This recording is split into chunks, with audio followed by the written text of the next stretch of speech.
Hey guys, what's up? So welcome to a quick unboxing and quick first look at the HTC One. This is the 32 gig model. This is HTC's brand new flagship phone. It's been rated as the best designed phone in terms of appearance. It also has a brilliant intelligent camera, or camera design anyway, as well as just being a brilliant Android device. And I thought, right, I need to try out Android. I can't keep dissing it on YouTube comments. So I bought the HTC One.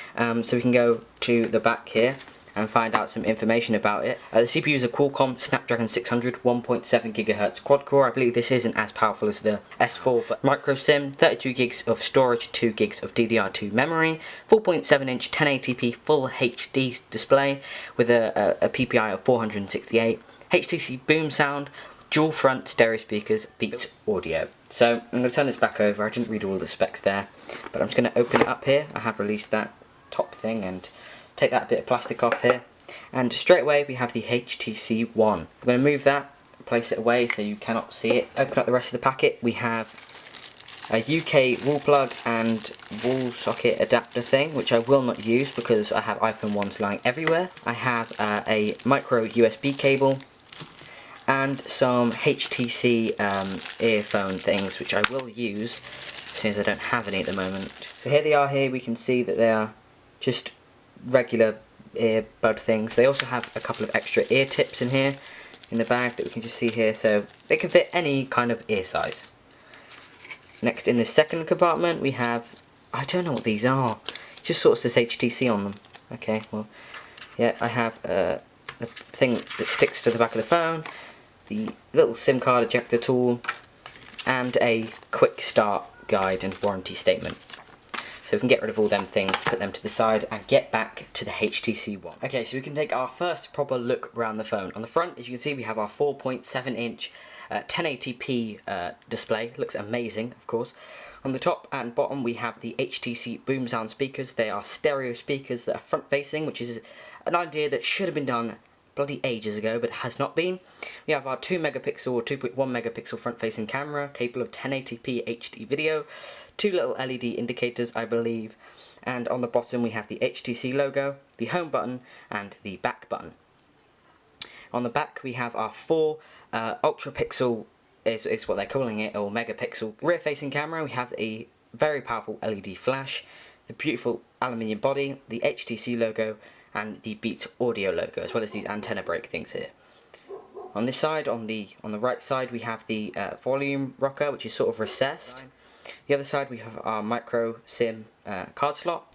On the top we have our IR blaster thing and a 3.5mm headphone jack. The IR blaster is also a lock button. Oh, I've just turned it on, that's very nice. And a micro SIM port on the bottom. Okay, so I've had this phone now for about a week, and this video, or this part of the video, sorry, is going to be my impressions between this and my previous phone, the iPhone 5. The HTC One is a much bigger smartphone in terms of actual dimensions. But the main thing I've actually liked about it is the customizability. So if I open up both devices here, we can see you have the same background, because why not?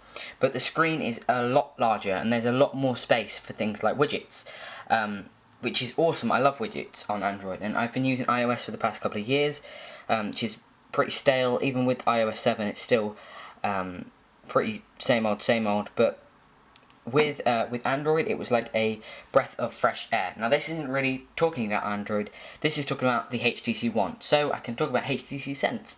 HTC Sense is pretty awesome. Instead of the light, bubbly, happy feel of the Samsung Galaxy skin, I don't really know what it's called, I'm sorry, this has a very dark, toned down theme, which is very elegant.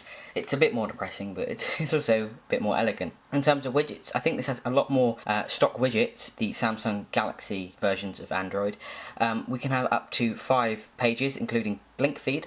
Blink Feed is something I literally have clicked on twice, and that was mainly when it was my home screen, and I'd click the home button and it would go there. So I don't use it. I don't really think it's nice. It's just not elegant, really. I don't really like it, and there's no way to get rid of it as well, which is bad.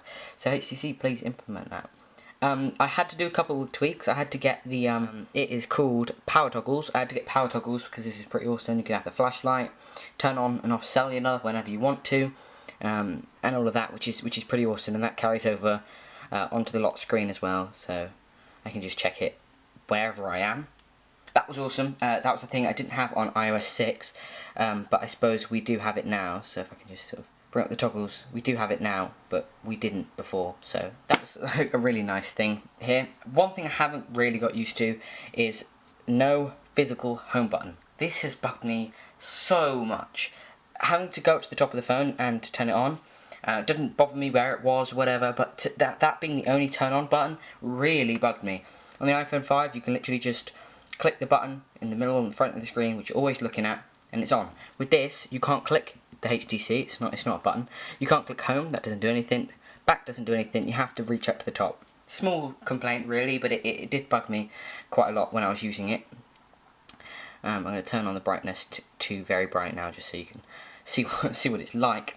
In terms of the camera is pretty awesome. I'll add a couple of stills of photos I've taken. But the software is awesome too. So you can see the sort of white table I'm shooting on right now. You can hold it down to take multiple pictures, and that saves a bunch of them. You can select your best shot, and it will pick one for you. So click that here, and it will pick just one photo. And this was the best out of that burst of photos of a white canvas I took. Here to the camera organization, which is pretty cool. I'm not really a fan of this highlight reel. It's sort of okay when you're looking for a photo and it might pop up, but it's sort of not the main reason that I use it. I mainly go on photos to find a specific photo. I don't browse my photo library. A notable thing to say about the HTC One is its HTC with Beats Audio boom sound speakers. These are amazing speakers for a handset anyway. And I don't know why nobody has done this before. Two front-facing speakers that when held, when the phone is held horizontally towards you, they are fired directly at your ears. I don't know what was so hard about this. I don't know why nobody's ever done it before. The iPhone 5 has one speaker on the bottom. HTC One has two on the front, which is clearly a lot better. I will put some examples of audio between both of them, a little comparison. But it is leaps and bounds ahead. Watching YouTube videos, you can hear what people are saying, you don't just get loads of background noise, and you no longer have to stupidly cup your hand round the phone, round the back here, just to direct some of the noise towards you.